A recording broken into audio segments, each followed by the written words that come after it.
नमस्कार, स्वागत है आप सभी का हिंदी खबर में। मैं हूं आपके साथ ऋचा सिंह। गुजरात की तर्ज पर उत्तराखंड में विद्या समीक्षा केंद्र की व्यवस्था लागू होने जा रही है। सीएम पुष्कर सिंह धामी 27 मार्च को इसका शुभारंभ करेंगे। इसके साथ ही उत्तराखंड इस व्यवस्था को लागू करने वाला देश का दूसरा राज्य बन जाएगा। रिपोर्ट देखिए। राज्य में लागू होगी विद्या समीक्षा केंद्र व्यवस्था। सिस्टम लागू करने वाला दूसरा राज्य बनेगा उत्तराखंड। 27 मार्च को सीएम पुष्कर सिंह धामी करेंगे शुभारंभ। राज्य के सभी स्कूल जुड़ेंगे ऑनलाइन सिस्टम से। स्कूलों की हो सकेगी ऑनलाइन मॉनिटरिंग। राज्य में स्कूली शिक्षा को और जवाबदेह बनाने के लिए प्रदेश में गुजरात की तर्ज पर विद्या समीक्षा केंद्र की व्यवस्था लागू होने जा रही है। मुख्यमंत्री पुष्कर सिंह धामी 27 मार्च को इसका शुभारंभ करेंगे। इसके जरिए राज्य के सभी स्कूल ऑनलाइन सिस्टम से जुड़ जाएंगे, जिससे स्कूलों में पढ़ाई के साथ बाकी व्यवस्थाओं की मुख्यालय स्तर से रेगुलर मॉनिटरिंग हो सकेगी। शिक्षा मंत्री धन सिंह रावत ने ये जानकारी देते हुए बताया है कि सीएम कार्यालय से भी स्कूलों की व्यवस्था पर पूरी नजर रखी जा सकेगी। शिक्षा मंत्री ने कहा है कि गुजरात के बाद इस सिस्टम को लागू करने वाला उत्तराखंड देश का दूसरा राज्य बनेगा। पहला टास्क दिया था कि भाई विद्या समीक्षा केंद्र बनाना है जो गुजरात मॉडल है, और आज मुझे ये कहते हुए बड़ी खुशी हो रही है कि 27 मार्च को मुख्यमंत्री जी इसकी लॉन्चिंग करेंगे। गुजरात के बाद दूसरा राज्य उत्तराखंड हो जाएगा, जो कि 100% ऑनलाइन सिस्टम पे चले जाएगा। बच्चे क्या पढ़ रहे हैं, टीचर क्या पढ़ा रहे हैं, हमारी क्वालिटी कैसी हो रही है, हमारे बच्चों को कितना ज्ञानवर्धक चीजें जा रहे हैं, ये मुख्यमंत्री के ऑफिस से भी पूरा कंट्रोल वो देख सकते हैं और हमारे ऑफिस से भी देख सकते हैं। तो एक बड़ा काम हम इस पे इनोवेटिव काम कर रहे हैं। राज्य की स्कूली शिक्षा व्यवस्था को बेहतर करने के लिए धामी सरकार लगातार प्रयास कर रही है। नई शिक्षा नीति के प्रावधानों को लागू कर सरकार ने इस दिशा पर प्रभावी पहल की है, और अब विद्या समीक्षा केंद्र के जरिए सरकार अपने कदम और आगे बढ़ाएगी। ब्यूरो रिपोर्ट, हिंदी खबर।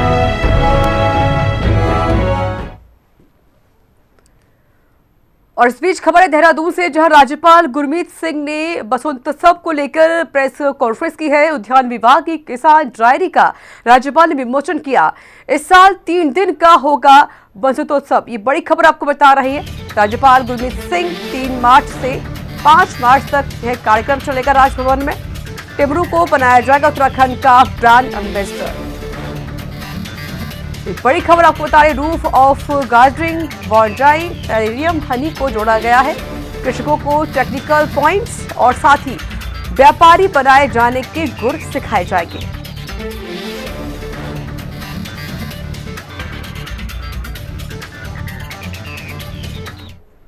शिव जी, गंगा जमुना जी का आशीर्वाद है, तो ये सब जितने उत्पादन है अपने आप में एक अलग ही स्तर के हैं।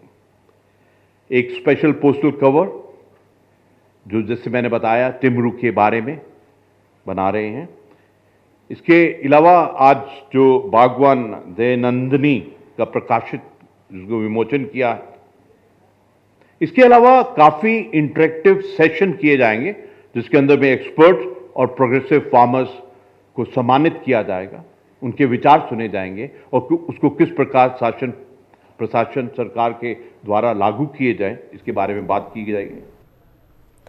और वही कालाढूंगी में भाजपा की मंडल कार्यकारिणी की बैठक का आयोजन हुआ, जिसमें मुख्य अतिथि केंद्रीय रक्षा राज्य मंत्री व सांसद नैनीताल अजय भट्ट, विशिष्ट अतिथि विधायक कालाढूंगी वंशीधर भगत आदि मौजूद रहे।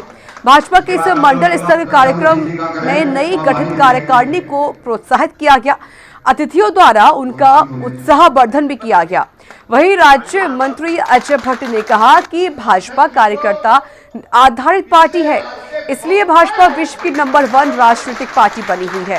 भाजपा में आम कार्यकर्ता हो या कोई राष्ट्रीय स्तर के पद का नेता, सभी को एक समान सम्मान दिया जाता है।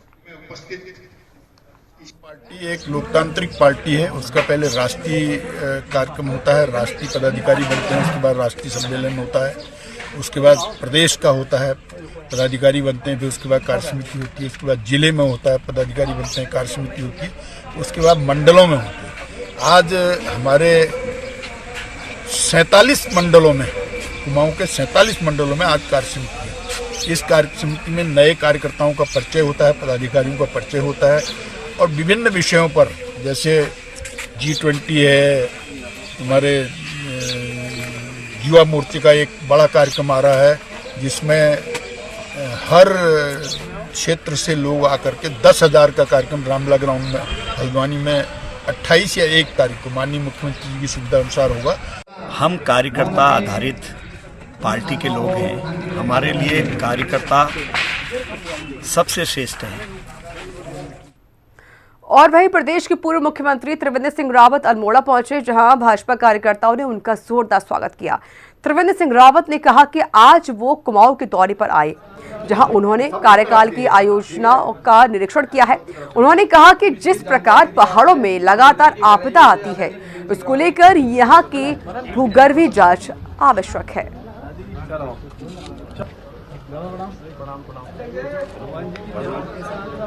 कल शाम ही मैं बागेश्वर पहुंचा था और सवेरे बागनाथ जी के दर्शन करके आशीर्वाद लेके आगे बढ़ा। कार्यकर्ताओं से मिलना हुआ बागेश्वर में, सोमेश्वर और आज अल्मोड़ा में, और मकसद भी कार्यकर्ताओं से मिलना ही है। कुछ जगहों पर जो काम मेरे समय में शुरू हुए थे, अगर आसपास थे तो स्थानीय कार्यकर्ताओं ने उनका विजिट भी करवाया। कहीं पर कोई कमी रह गई या कोई काम संपन्न नहीं हो पाया तो उसके बारे में भी लोगों ने मुझे बताया है। कुछ स्थानीय जो समस्याएं होती हैं उनको लेकर भी मेरे को लोगों ने अपने ज्ञापन दिए, मुख्यमंत्री से बात करके। और वहीं प्रदेश की खेल मंत्री रेखा आर्य परेड ग्राउंड स्थित नवनिर्मित बहुउद्देशीय हॉल पहुंची, जहां उन्होंने Akhil Bharatiya civil services kabaddi tournament की 5 दिवसीय प्रतियोगिता का दीप प्रज्वलन कर शुभारंभ किया। इस दौरान उत्तराखंड की संस्कृति को दर्शाते हुए कलाकारों ने सांस्कृतिक कार्यक्रम भी प्रस्तुत किए। मंत्री रेखा आर्य ने कहा कि यह प्रदेश के लिए अच्छी बात है, हमें इस बार कबड्डी टूर्नामेंट की मेजबानी करने का मौका मिला है।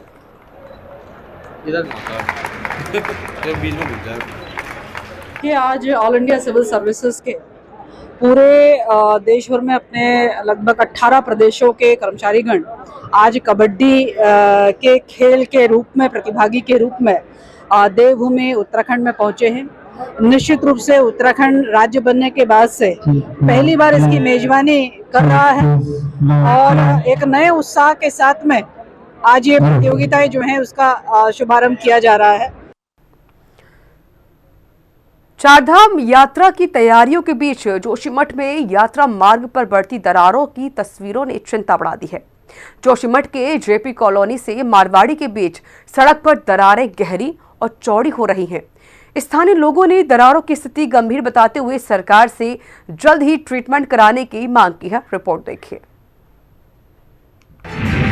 जोशीमठ में जेपी कॉलोनी के पास सड़क पर दरार के बढ़ने से स्थानीय लोगों की बड़ी चिंता। यात्रा के दौरान दरार से हादसे की आशंका। सरकार से दरार के ट्रीटमेंट पर ध्यान देने की अपील।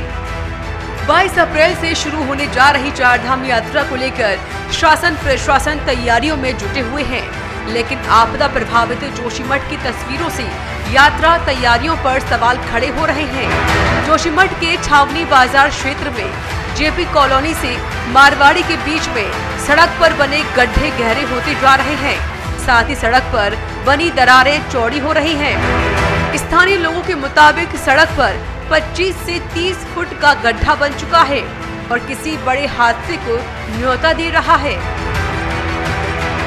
सड़क पर और भी कई जगह दरारें आ रही हैं। लोगों का कहना है कि इस समय सड़क की हालात खतरनाक है। ऐसे में बरसात के समय स्थिति कितनी गंभीर हो जाएगी, इसे आसानी से समझा जा सकता है। प्रशासन ने सड़क पर ट्रीटमेंट का काम कराया है, लेकिन स्थानीय लोग इसे यात्रा के लिहाज से नाकाफी बता रहे हैं, क्योंकि हेलंग मारवाड़ी बाईपास का काम पूरा नहीं हो पाया है। ऐसे में बद्रीनाथ धाम के लिए यात्रियों के वाहन जोशीमठ मार्ग से ही गुजरेंगे। लोगों का कहना है कि यात्रा के दौरान कोई हादसा नहीं हो, इसके लिए प्रशासन को जेपी कॉलोनी से मारवाड़ी के बीच इस मार्ग पर समय से ट्रीटमेंट कराने की जरूरत है। ब्यूरो रिपोर्ट, हिंदी खबर। उत्तराखंड अल्पसंख्यक आयोग के उपाध्यक्ष मजहर नईम नवाब से हिंदी खबर ने खास बातचीत की। इस बीच उन्होंने कहा कि आयोग का मकसद अल्पसंख्यक समाज के अंतिम व्यक्ति तक सरकार की योजनाओं का लाभ पहुंचाना है। उन्होंने और क्या कुछ कहा है, आइए सुनते हैं। मजहर नईम नवाब हमारे साथ में हैं। बात कर लेते हैं उत्तराखंड सरकार का पूरा फोकस अल्पसंख्यक समाज के विकास पर कितना टारगेट इस बार निर्धारित किया गया और क्या क्या योजनाएं चल रही हैं। चूंकि अभी हाल ही में सरकार ने साफ तौर पर कहा कि अंतिम व्यक्ति यानी जो अंतिम पायदान पर खड़ा है उस व्यक्ति तक विकास की किरणें पहुंचे। मंत्री जी, जिस तरह से आपने आज मीटिंग में भी कहा है कि ऐसे कई विभाग हैं जिनके पास पूरा डाटा नहीं है और खासकर अल्पसंख्यक विभाग को लेकर जो शिक्षा विभाग हो, चिकित्सा विभाग हो, इसे लेकर के कितना गंभीर है सरकार और खासकर आयोग, क्योंकि आयोग अपने आप में सक्षम है, वो कहीं ना कहीं कार्रवाई भी कर सकता है। देखिए, मैं अल्पसंख्यक का डाटे की बात तो करता ही हूँ, लेकिन इसके अलावा सारा डाटा होना चाहिए क्षेत्र में। जिस ब्लॉक में हम बैठे हैं उस ब्लॉक में हर व्यक्ति, जो गरीब व्यक्ति है, जो लाभार्थी है, जो वंचित है, जो बेरोजगार है, उसको कैसे रोजगार मिलेगा, कैसे उसको लाभ मिलेगा सरकारी योजनाओं का। बहुत सारी भारत सरकार की योजनाएं हैं, बहुत सारी हमारी मुख्यमंत्री हुनर योजना है जैसे, और हमारे उत्तराखंड सरकार की योजनाएं हैं।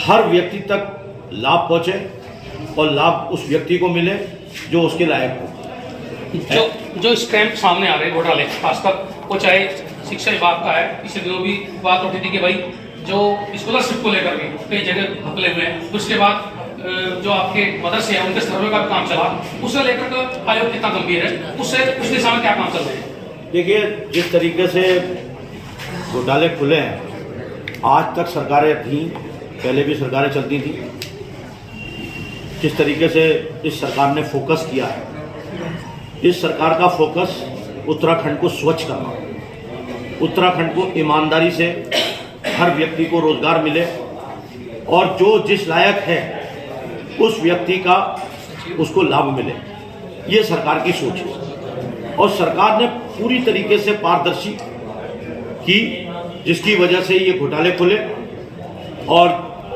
लगातार सरकार इस पर कानून भी बना रही है और इस पर काम भी कर रही है। और ये पहली सरकार है जिसने बैठ करके उस व्यक्ति की चिंता करी है जो व्यक्ति पात्र था, जो रोजगार से वंचित रहता था, जिसको रोजगार की जरूरत थी। बेरोजगारों की टीम हमारे पास, जो हमारे पास एक बेरोजगारों की फौज है, उस बेरोजगारों को सही तरीके से रोजगार पिछली सरकारों में नहीं मिला, चाहे वो भाई भतीजा के नाम पे मिला हो या भ्रष्टाचार के नाम पर मिला हो, उसको समाप्त करने का काम इस सरकार ने किया है। चलिए, तो ये थे मजहर नईम नवाब जो साफ तौर पर कह रहे हैं कि जिस तरह सरकार की योजना है उन योजनाओं को किस तरह से जमीन ये आयोग ने तय कर लिया है। आने वाले दिनों में इस दायरे को और बढ़ाया जाएगा। जो अधिकारी कर्मचारी लापरवाही बरतेंगे उस पर शिकंजा कसने का भी ऐलान देने की दावा कर रहे हैं। देखने वाली बात होगी कितना खरा उतरता अल्पसंख्यक आयोग और अधिकारी कर्मचारी इन योजनाओं को अंतिम व्यक्ति तक, अल्पसंख्यक विभाग तक पहुंचाने की क्या इनके पास टारगेट है और किस तरह का रोड मैप है, देखने वाली बात होगी। उत्तराखंड वसंत उत्सव 2023 का कार्टन रेजर का आयोजन किया गया। समारोह में उत्तराखंड के राज्यपाल गुरमीत सिंह और बागवानी विभाग के निदेशक और साथ ही अन्य महत्वपूर्ण गणमान्य व्यक्तियों ने भाग लिया। इस बीच राज्यपाल गुरमीत सिंह ने उद्यान विभाग की किसान डायरी का विमोचन किया, जिसके बाद राज्यपाल ने प्रेस कॉन्फ्रेंस कर वसंतोत्सव को लेकर जानकारी दी। प्रोग्राम का जो वो है कि भी हम 3 डेज का हमारा प्रोग्राम है। 3 जो हॉर्टिकल्चर का क्षेत्र है। वित्त मंत्री प्रेमचंद अग्रवाल की मौजूदगी में खरीदारी का जीएसटी बिल लाओ इनाम पाओ योजना के तहत तीसरा लकी ड्रॉ निकाला गया, जिसमें 1500 विजेताओं को स्मार्टफोन, स्मार्ट वॉच और ईयरबड्स दिए जाने का नोटिफिकेशन भी विजेताओं को भेज दिया गया है।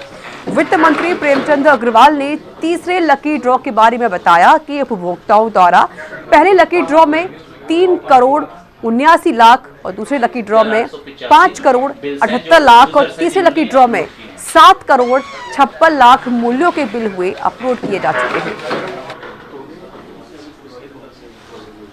देखिए, बिल लाओ इनाम पाओ का आज ये तीसरा लकी ड्रॉ हमने आज निकाला है। आप मान लीजिए कि आज भी हम 1500 लोगों को, इसमें 500 500 500 3 कैटेगरी है, उनके आधार पे उनको इनाम देने की आज यहाँ से घोषणा हुई है। और आप जानते हैं कि पहला हमने लकी ड्रॉ 12 दिसंबर को निकाला था 2022 को, दूसरा लकी ड्रॉ 16 जनवरी 2023 को निकाला था, और तीसरा लकी ड्रॉ आज यानी कि 20 फरवरी को हमने निकाला है। इसमें मैं कह सकता हूं कि पहले से बहुत बेहतर जो है कलेक्शंस भी हैं और बिल अपलोड भी हुए हैं। और अब खबर नैनीताल से है, जहां उपाध्यक्ष महिला आयोग ज्योति शाह मिश्रा ने स्वयं सहायता समूह के साथ बैठक की। ज्योति शाह मिश्रा ने बैठक के वक्त कहा कि प्रदेश की सभी महिलाओं को सशक्त करना है। जो महिलाएं सरकार की जन कल्याणकारी योजनाओं से वंचित हैं, उन महिलाओं को एक सूत्र में लाना मुख्य उद्देश्य है। हल्द्वानी जेल में भी ऐसी महिलाएं हैं जो कैदी हैं। उन्हें स्वयं सहायता समूह के ट्रेनरों के जरिए प्रशिक्षण दिया जाएगा। इसी के साथ बाल विकास परियोजना अधिकारी को निर्देश दिए गए हैं, हेल्पलाइन नंबर को सार्वजनिक स्थानों पर चस्पा करें। ये मेरा एक उन महिलाओं को सशक्त करने का अभियान का एक अंग थी, जिसमें जिन महिलाओं तक सरकार की पॉलिसीज नहीं पहुंच सकती, जिसमें प्रमुख रूप से जेल की कैदी महिलाएं हमारी जो हैं, उन लोगों को सशक्त करने के लिए, मानसिक रूप से भी और फाइनेंशियली भी सशक्त करने के लिए मेरा ये अभियान चल रहा है। मैंने अभी पूर्व में अल्मोड़ा जिला में महिला कैदियों को कुछ ट्रेनिंग दी है फूल वगैरह बनाने की। अभी हमारी इसमें 5 दिवसीय ट्रेनिंग और होनी है बैग वगैरह बनाने की।